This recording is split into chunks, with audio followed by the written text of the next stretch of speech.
When I first saw Natalia, all I could picture was Georgia. The way her skin melted off her face, the smell of her hair burning and the sound that she made. I didn't have time to count, but there were more than I originally thought. I figured these must have been the 15 people Prudence talked about, entering the flats that burned before it happened. I already knew that Natalia was one of them. Eddie and Ellie clutched Terry's skirt, trembling with fear. I wanted to help protect them, but I still couldn't help but tremble a little myself every time I caught a glimpse of those hollow voids where their eyes were. "Hi Terry, the kids said we could borrow some sugar?" she asked menacingly, grinning at the frightened family stood next to me. After a moment or two of intense staring, Natalia finally addressed me. She appeared to be the spokesperson for the group. "How's your friend doing? It was a shame we had to end our visit. I was enjoying her company." "Don't speak about her. She's got nothing to do with you, you sick bitch." I screamed at her. I couldn't bear looking at her face again. "You don't scare me with all your freak friends. I'm not going to let you hurt this lady or her kids." Natalia chuckled. I gulped. "I may talk a good game, but I am no hero. Mere days ago I was just a young girl excited to move in with her boyfriend, and now here I am. My boyfriend's dead, my flat is like living in my own personal horror movie, and I'm standing up challenging demonic flame neighbors to defend demonic-looking children." But when I said she didn't scare me, I meant it. Something inside me was eradicating any fear of these people. I just wanted to protect the residents. Life really does throw curveballs. "I know you aren't scared. I saw it in your eyes when you stuck that big knife in my throat. That's why we're here. My brothers and sisters are not freaks. You're the freaks. Thinking that your lives have meaning. We watch you people go about your day-to-day lives and your mundane routines, and nothing really changes. Your lives are pointless and disposable. That's why we set the fire, all those years ago." She chuckled throughout her words. There was an animation in them like she was a psychotic cartoon character, finally catching its prey after 138 episodes of chasing.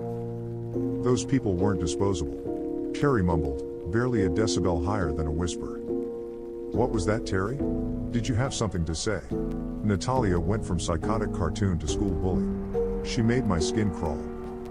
"I was only a child, but those people were friends of my parents. They were good people," Terry said with slightly more confidence. None of the other people had moved. They just stood there staring.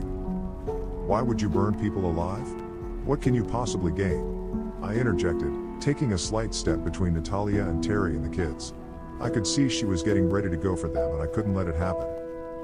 We were living with the great leader, Michael. All of us.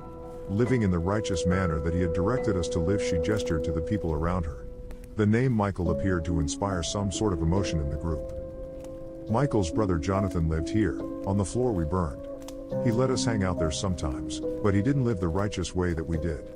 He didn't like our beliefs, but he took us in when we lost the place we were staying because of the growth of the group. Him and Michael rarely saw eye to eye. They argued passionately.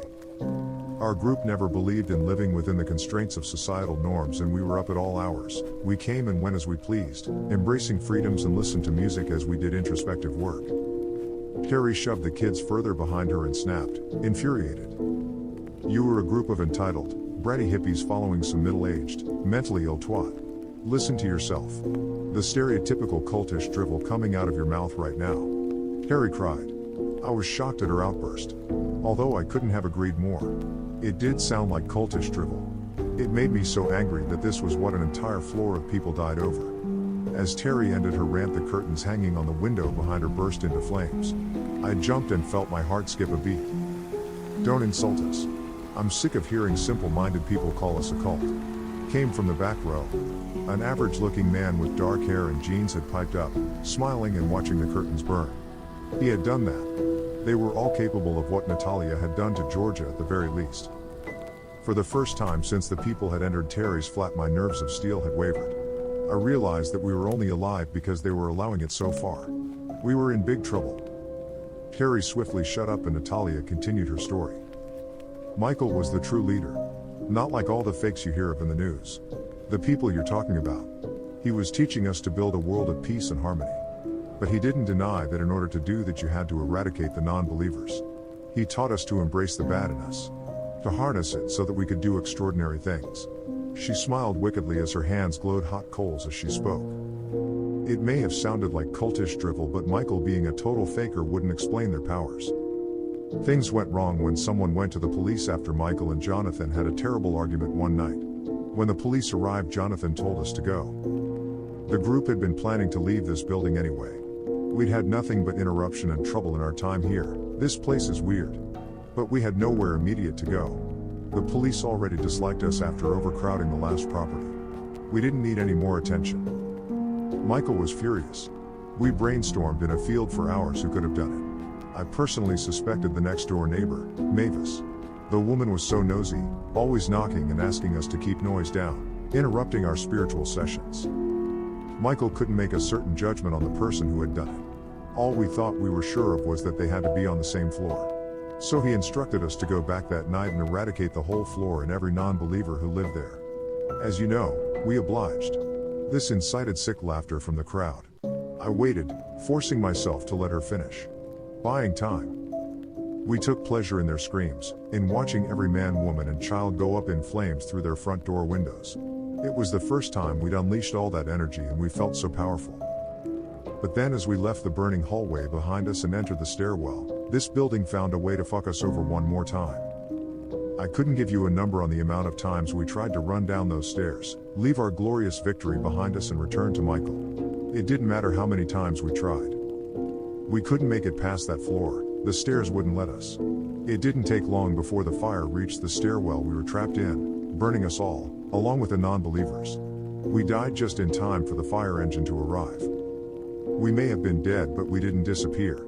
We couldn't leave the building, we were stuck just wandering in and out of the burned flats and hallways, but not allowed anywhere else unless we were asked. It was awful. We didn't try to cause any trouble at first. We waited for Michael to come and find us, instruct us.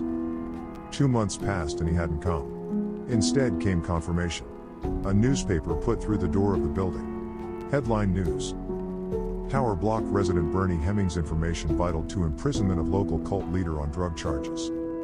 I gasped. I couldn't believe I hadn't found that when I was researching Prue. But I suppose local news wasn't so heavily online back then. Natalia saw my shocked expression and grinned wider than before. The old bat didn't tell you that then? She asked, although it wasn't really a question. That her stupid husband is the whole reason we're here. We started to really cause issues then. Did anything within our power to fuck the whole building over. But it didn't take them long to work out that we had to be asked to come in. We only stopped when Prue worked out a way we could die a second time, and that we wouldn't come back again. She killed 2 of our group. She was the only person that could stop us. We couldn't do shit with her around. We stopped and reached a stalemate. Then she moved out. We were going to honor that stalemate. Until you stabbed me. Prue's gone. It's fair game in here now. As Natalia got angrier, a member of her group started getting agitated. They all soon followed like a hive mind, working as one. The stillness became chaotic, with all of them moving and making noise. I didn't notice at first when one started walking towards Terry and the kids, but I noticed when it got near. It was a teen girl, slender and pretty, but still unsettlingly average. As she got within a meter of the family, Ellie suddenly went rigid. The claws that replaced her fingernails grew longer and sharper, with jagged edges from growing so fast. The voids deepened, if that was even possible. She opened her mouth to reveal rows of sharp teeth, blood-caked where the tooth meets the gum where they had grown too quickly as well. Ellie jumped.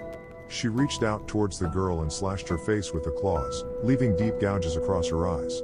She clung onto the girl using her claws as wall pegs, keeping herself at eye level. Eddie controlled the crowd. His own claws grew and he ran towards them, sending them scattering out of the flat. Random bursts of flames erupted everywhere, lighting up the whole room. Shit had hit the fan. The 2 demon children were successfully fending off a group of 15 dead superhuman cultists. Natalia ran from them too, but kept her eyes locked on mine as she did. As she ran from the flat, she spoke to me. "This isn't over," she screamed, and I knew that it wasn't. I stayed on Terry's sofa that night. We organized all the burned items in the house and threw things out before we crashed out in the early hours. The kids' claws retracted and they returned to their earlier state, causing mischief in the hallways. They were too young to really understand. I didn't sleep much. Nothing new. When I woke up, Terry was still asleep. I didn't want to disturb her, so I walked back to my flat, desperate to avoid anything strange on my way. The stairs must have noticed, because they didn't skip on my way up. I hadn't checked the time when I left Terry's, but I reached my door at the same time as a familiar face. Postman Ian was stood there, dropping letters on my doorstep. "Hey, love," he shouted as he noticed me. "I need to talk. Can you come inside? Just 5 minutes? Please." I practically begged him at the doorstep. I told him everything that had happened the night before. How Natalia was out for revenge and I was the object of her rage. I begged him to tell me how to kill them, but he claimed he didn't know. He said if kept my doors locked and didn't let them in, then I'd be fine. He looked shirty as I mentioned killing them. Didn't even suggest asking Prudence how to do it. Something was telling me there wasn't much point. He seemed so disingenuous. I wanted to trust him. So badly I wanted to trust him. I had been so vulnerable with him over Jamie.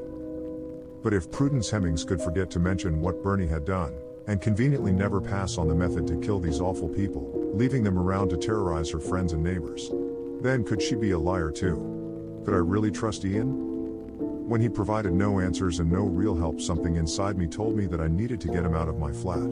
I needed to rethink. Start working things out on my own. I made excuses to Ian and sent him on his rounds. Prudence left me these rules, but she left so much out. How do I know I wasn't always a pawn in some sick game? Her fantasy life as a puppet master, setting me up to fail. She's kept her granddaughter in a cage for years. Maybe she enjoys suffering. I wasn't going to give up easily though. Natalia wasn't going to win. I decided then and there that I needed to attend the committee meeting today and start building an army against Natalia. I didn't need Prue's help or her methods. With enough manpower I could do it myself. This was war.